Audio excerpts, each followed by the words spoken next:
फैसला। पापा बस हम लोग निकल रहे हैं, शाम तक लौट आएंगे।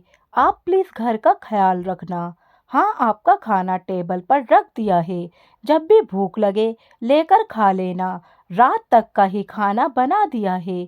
हम लोगों को आने में देर हो जाएगी तो थकने के बाद खाना नहीं बनेगा और हम लोग वैसे भी खाना खा कर आएंगे। और हाँ, जाते जाते बाहर ताला लगा कर जा रहे हैं, अपना ख्याल रखना।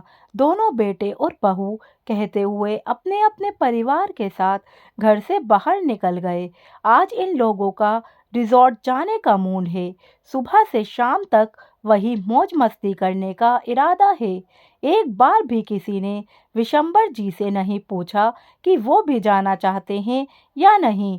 सोफे पर से उठकर खिड़की के पास चलकर गए और खिड़की में से नीचे देखा तो दोनों अपनी कारों में बच्चों के साथ बैठकर रवाना हो गए। थोड़ी देर तक खिड़की के बाहर यूं ही ताकते रहे। उसके बाद उदास मन से धीरे धीरे चलते हुए डाइनिंग टेबल पर आए और वहां रखे हुए खाने को खोल कर देखा। कैसरोल में 5 रोटियां, डोंगे में पतली सी दाल, एक प्लेट में सलाद के नाम पर एक प्याज काटकर रखा हुआ था। खाने को देखते ही मन सोचने लगे कि अभी तो सुबह के 8 ही बजे हैं। आज पूरा दिन मुझे इसी खाने में निकालना है। रात को भी खाना नहीं मिलेगा। इतने से में मेरा पेट कैसे भरेगा। पिछली बार भी जब ये लोग घूमने गए थे, तब भी बहू इतना सा ही खाना बना कर गई थी। रात को घर पर आने के बाद विशंबर जी ने सिर्फ इतना ही तो कहा था कि बहू, मुझे बहुत जोर से भूख लगी है। बस उसी में दोनों बहुओं ने रोना धोना मचा दिया था।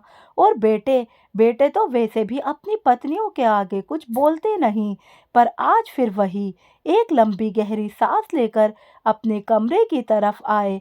कमरे में अपनी पत्नी की तस्वीर देखकर आंखों में आंसू आ गए। एक वो थी जो कभी मुझे भूखा नहीं रहने देती थी, पर उसके जाने के बाद तो सचमुच पेट भर खाने को भी तरस गया हूँ। सोचा था कि रिटायर होने के बाद परिवार वालों के साथ खूब घूमूंगा फिरूंगा, पर यहाँ तो बीमार नहीं हूँ, पर घर में हर कोई मुझे बीमार बनाने में लगा हुआ है। जानता था कि हर बात के दो पहलू होते हैं, पर कभी इस पहलू के बारे में तो सोचा ही नहीं था। पहले कितना घूमने का शौक था। महीने में 2 बार तो परिवार के साथ बाहर घूमने निकल ही जाते थे, पर अब कितने महीने से तो घर के बाहर भी नहीं निकला हूँ। ये लोग जब भी कहीं जाते हैं, ताले में बंद करके जाते हैं। एक बार भी नहीं पूछते कि पापा, आपको भी चलना है क्या। अब तो घुटन सी होने लगी है। किसी से बाहर बात भी नहीं करने देते और खुद भी बैठकर बात करना पसंद नहीं करते। आजकल पता नहीं दोस्तों के भी फोन नहीं आते, ना उनका फोन लगता है। अपने घर का चौकीदार बनाकर रख दिया है मुझे। जब हाथ पैर चल रहे हैं तब मेरी कदर नहीं, तो जिस दिन बिस्तर पकड़ लूंगा तो मुझे तो पूछेंगे भी नहीं। किसी न किसी निर्णय पर पहुंचना बहुत जरूरी हो चुका है। अभी विशंबर जी मन ही मन सोच रहे थे कि उनके फोन पर एक अननोन नंबर से फोन आया। जब मोबाइल उठाया तो दूसरी तरफ उनके दोस्त निर्मल जी बोल रहे थे, और विशंबर कैसा है, कितने दिनों बाद तेरा फोन लगा है। अरे निर्मल, आज इतने दिनों बाद तुझे मेरी याद कैसे आई। भाई, ये पूछने के लिए कि कब तक भाभी के जाने का गम मनाएगा। कुछ आगे का सोचा है कि नहीं। मतलब ये कि इस बार हम सारे दोस्त मिलकर रामेश्वर घूमने जा रहे हैं। तू भी चलेगा इस बार। पिछली 2 बार भी तुम मना कर चुके हो। मैंने मना किया कब। अरे पिछली बार वैष्णो देवी यात्रा पर गए थे और उससे पहले निर्मल मानसरोवर यात्रा पर गए थे। तेरे फोन पर फोन लगाओ तो लगता नहीं। आखिर तेरे बेटों को फोन लगाया, तब तेरे बेटों ने ही कहा कि पापा मना कर रहे हैं। अब मम्मी के बगैर उनका कहीं मन नहीं लगता। इस बार मैंने किसी और नंबर से फोन लगाया तुझे। कमाल है, ये नंबर तो लग गया। सुनकर विशंबर जी हैरान रह गए। उन्हें तो बिल्कुल पता ही नहीं था कि पहले भी 2 बार जा चुके हैं, मतलब बेटों ने उन तक बात पहुँचाई ही नहीं। और फिर उनका मोबाइल, अरे क्या हुआ, जवाब तो दे। अचानक निर्मल जी की आवाज़ से विशंबर जी की तंद्रा टूटी। अरे हाँ, इस बार ज़रूर जाऊँगा। कितना क्या पेमेंट देना है वो बता देना, मैं डिपॉजिट कर दूंगा। चल, मैं तुझे अपने व्हाट्सएप ग्रुप में शामिल कर लेता हूँ और वहीं सारी डिटेल भेज देता हूँ। और रही बात पेमेंट की, वो तू बाद में दे देना। कम से कम तूने हाँ तो की। वैसे भी हम कल ही रवाना हो रहे हैं और तेरी टिकट हमने पहले ही करवा ली है। अगर तू फ़ोन नहीं उठाता तो हम आज तेरे घर आ जाते। अच्छा ठीक है बाबा, पर डिटेल आधे घंटे बाद भेजना। चल फिर फटाफट से तैयारी कर ले, कल सुबह ही निकलना है, कहकर निर्मल जी ने फोन रख दिया।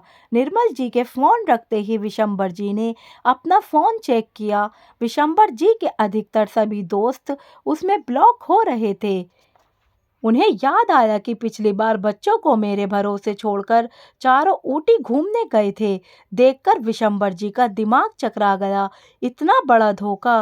कुछ देर तक आंखों में आंसू लिए अपनी पत्नी की तस्वीर की तरफ देखते रहे। फिर आंसू पोंछकर सबसे पहले विशंबर जी ने अपने सारे दोस्तों को अनलॉक किया। उसके बाद उठकर अपने कमरे में गए और अपनी अलमारी में से अपने टूर पर पहनने वाले कपड़े निकाल कर पैक किए। अपने स्पोर्ट शूज निकाले और उनकी धूल साफ की। कुछ कैश और आईडी अपने पास रखे, मोबाइल पर अपने अकाउंट चेक किए, अपनी दवाइयों का बॉक्स रखा, जितना समझ आया उस हिसाब से पैकिंग कर ली और इंतज़ार करने लगे दूसरे दिन का। रात को जब बच्चे घर आए तब तक विशंबर जी सो चुके थे। किसी ने भी उनके कमरे में जाने की जहमत नहीं उठाई। जब अपने अपने कमरे में जाकर सो गए।